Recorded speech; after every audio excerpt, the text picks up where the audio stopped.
네, 여러분 안녕하십니까? Q5 English입니다. 오늘은 emotional 그리고 sentimental, 감정적인, 감상적인, 영어적으로 어떠한 의미 차이가 있는지 알아보도록 하겠습니다. Q5 English가 최근 들어서 많은 구독자분들께서 질문을 던져주고 계신데요. 이 질문도 구독자님께서 던져주신 질문입니다. 물론 이제 그 전에 작업은 했지만 구독자님께 감사를 드리고요. 오늘 내용을 하나하나씩 정리해 보겠습니다. 일반적인 상황, 두 단어는 비슷하게 받아들여집니다. 즉, 굳이 세부적으로 자세히 꼬치꼬치 따진다면 모를까? 일반적으로는 그냥 혼용해서 받아들이는데요. 오늘은 자세히 따져보겠습니다. emotional, 형용사죠. emotion, 명사인데요. 본원적 감정입니다.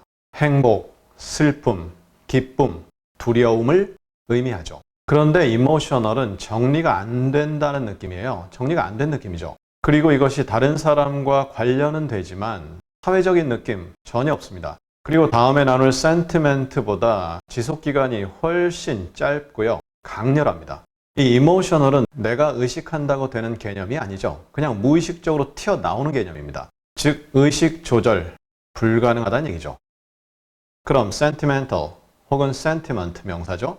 이 말은 emotion과 thought가 합쳐진 개념이라고 보시면 됩니다. 어떤 감정과 생각이 합쳐져 있다. 조금 반대되는 두 단어죠. 감정하면 그냥 무의식적으로 나오는 거고 생각은 내가 의식적으로 생각한다는 얘기인데 이것은 감정, emotion이 만들어낸 정신적 태도입니다. 그것을 어떻게 바라보느냐라는 그러한 개념인데요. 주관적 느낌이긴 합니다. 하지만 상당히 뭔가 정리되어 있다라는 그러한 느낌이 들고요.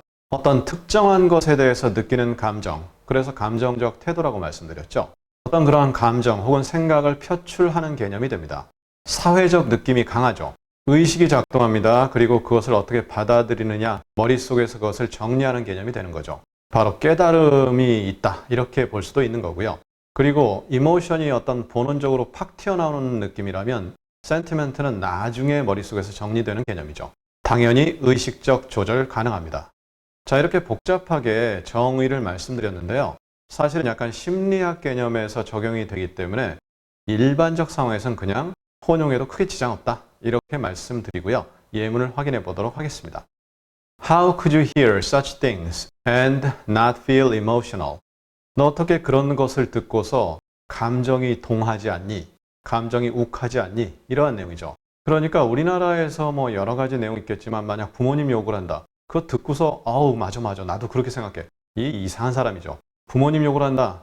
욱하고 달려들어 상대방과 멱살을 잡고 등등 여러 가지 할 수가 있잖아요. 그러니까 그런 내용입니다. 어떻게 그런 내용 듣고 가만히 있냐? 그런 내용이 되겠죠.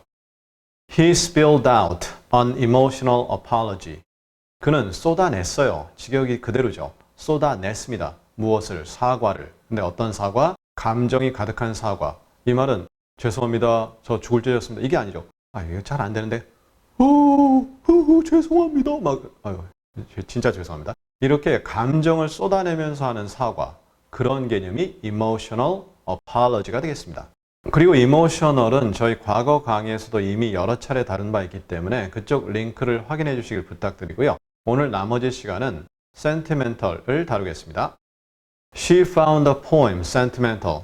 그 여자는 발견했다. 이게 발견했다도 되지만 라고 생각했다도 되죠. 목적어가 나오죠. The poem. 그리고 sentimental, 형용사죠. 그래서 뭐가 뭐하다고 생각한다. 이렇게 되는데 그 여자는 그 시가 감상적이다. 그러니까 감정이 벌써 일어났고요. 그리고 그것에 대한 반응으로 어떻다라고 생각한다라는 뜻이 되는 거죠. 따라서 어떠한 감상인지는 잘 모르겠습니다만 감상적이다 그러면 대략 느낌 오죠. It's nice knowing that she was being sentimental, not mean. being 한 다음에 형용사가 되면 지금 이 순간에 그렇다라는 내용이지 평소의 모습은 아니란 얘기죠. It's nice knowing. 아는 것이 참 좋다 이거죠. to know 하면 앞으로 알게 된다. 좀 달라지는데요. It's nice knowing. 아는 것이 참 좋다. 아니까 좋다. 괜찮다 이런 내용이죠. 그 여자가 현재, 물론 이제 시제가 과거니까 과거로 해야 되겠지만 그 여자가 그 당시에는 굉장히 센치했다. 우리말로. 그러니까 감상적이었다 이거죠. Not mean. 비열한 것이 아니라 못된 것이 아니라 그러니까 이럴 때는 좀 감상에 젖어서 좀 격한 반응을 일으켰다라고도 볼 수 있는 거죠.